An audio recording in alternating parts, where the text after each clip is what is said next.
तो स्वागत है आप सभी का एक नए वीडियो में जिसमें हम लोग बात करने वाले डेडलिफ्ट के बारे में।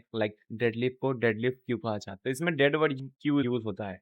इसका एक सिंपल सा जवाब है, इंसान की मौत हो सकती है। बस डेडलिफ्ट ही नहीं, ऐसे बहुत से वर्कआउट्स है लाइक लेग्स में लेग प्रेस है, स्क्वाट्स है एक्सेट्रा, जिसमें इंसान की मौत हो सकती है अगर उसे प्रॉपर फॉर्म में नहीं करे तो। फॉर एग्जाम्पल इंडोनेशिया का एक बॉडी बिल्डर है, मतलब था, जस्टिन विकी नाम था उसका, और एक प्रोफेशनल एथलीट था। वो स्क्वाट्स मार रहा था 210 केजी, जिसमें उसकी डेथ हो जाती है। And so he stands back with 450 pounds, attempting a 1 rep max. It has a spotter in the back. And while trying to get the weight up, you can clearly see that the man could not get this weight. It was simply too heavy. Ultimately, I don't like to have to say this, but I do believe that this is ego lifting gone wrong. And so death का reason ये होता है कि उसके नेक पे pressure आ जाता है।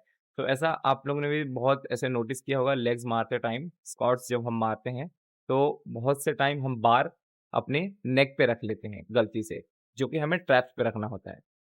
सो वही गलती जस्टिन विकी से हुई थी, जो उसके नेक पे प्रेशर आया और उससे उसकी नेक टूटने की वजह से उसकी डेथ हो गई। It shows even professional body builder से भी ये गलतियाँ हो सकती है, वेट लिफ्टिंग के मामले में।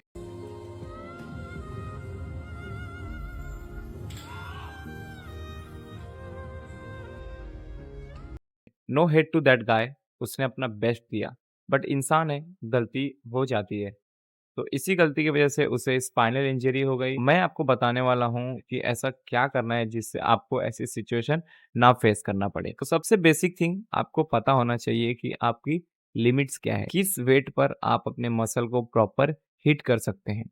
मेरी एक वीडियो है जिसमें मैं 140 केजी डेडलिफ्ट मार रहा हूँ, प्रॉपर पोजीशन में मार रहा हूँ, 8 रेप्स मैंने हिट किए हैं। ऐसा नहीं है कि मैं इससे ज़्यादा वेट नहीं मार सकता या फिर मैं बहुत कम वेट मार रहा हूँ।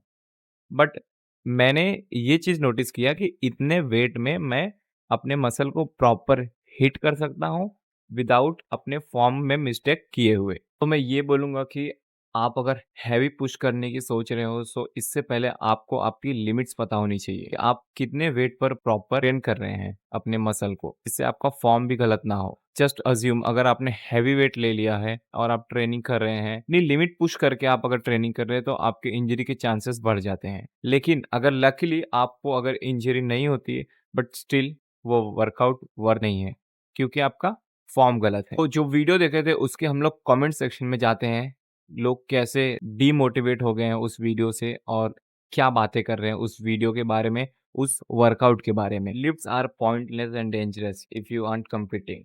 That's why I avoid deadlift, get well soon.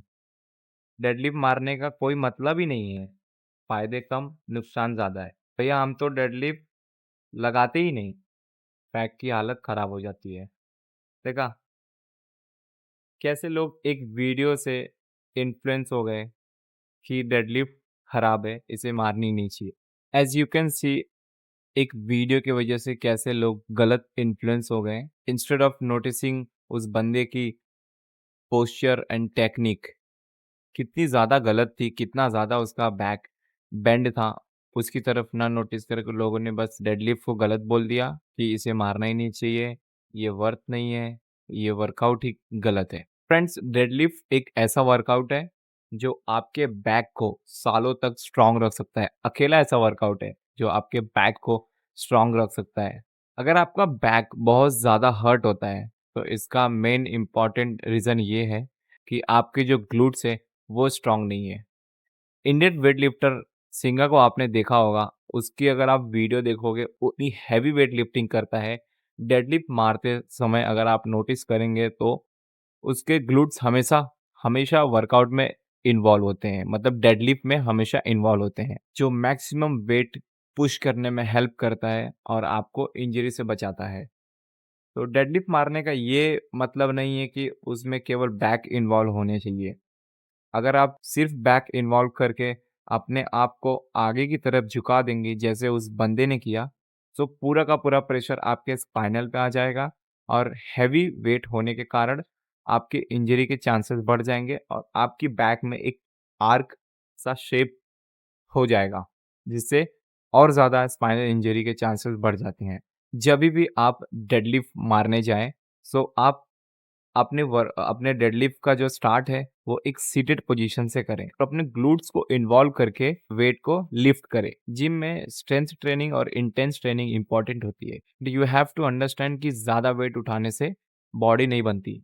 Mind muscle connection बहुत इंपॉर्टेंट होता है। तो वर्कआउट में आपको ये भी समझना होगा, ठीक है, अगर हैवी वेट इंपॉर्टेंट है, हैवी वेट मारना चाहिए, but you have to understand कि मेरी जो वर्कआउट का फॉर्म है वो गलत ना हो। प्रॉपर फॉर्म में रह के मैं कितना मैक्सिमम वेट हिट कर सकता हूँ। एक मोमेंट पे हम सभी को रियलाइज हो जाता है कि ये वेट हमसे जाएगा या नहीं जाएगा। हमें ये भी पता चल जाता है कि ये वेट मैं उठाऊंगा, इससे इंजरी हो सकती है, बहुत ज़्यादा ये हैवी है। सो इस चीज़ को हम क्या करते हैं, कभी-कभी हम अवॉइड कर देते हैं और ईगो लिफ्टिंग के चक्कर में वेट उठा लेते हैं। और हमें ऐसा लगता है कि मतलब अगर ये वेट अटेम्प्ट नहीं किए, ये नहीं गया, तो लोग जो देख रहे हैं वो थोड़ा-सा हँसेंगे एंड ऑल, ये सोचते हुए हम लोग ईगो लिफ्टिंग की तरफ मूव हो जाते हैं और इंजर्ड हो जाते हैं। तो आपको ये कभी नहीं करना है, आपको वेट उठाना है, आप स्ट्रेंथ ट्रेनिंग करिए, वेट उठाना इम्पोर्टेंट है, बट आपकी फ़ॉर्म गलत ना हो। एट द एंड मैं बस इतना ही कहना चाहूँगा कि ईगो लिफ्टिंग करो, बट एक सर्टेन पॉइंट तक, जहाँ आपको लगे कि मैं ये वेट उठा लूँगा और अपने मसल को प्रॉपर ट्रेन करके इंजर्ड भी नहीं होऊँगा। थैंक यू सो मच मेरा ये वीडियो देखने के लिए। Have a good day. Bye bye.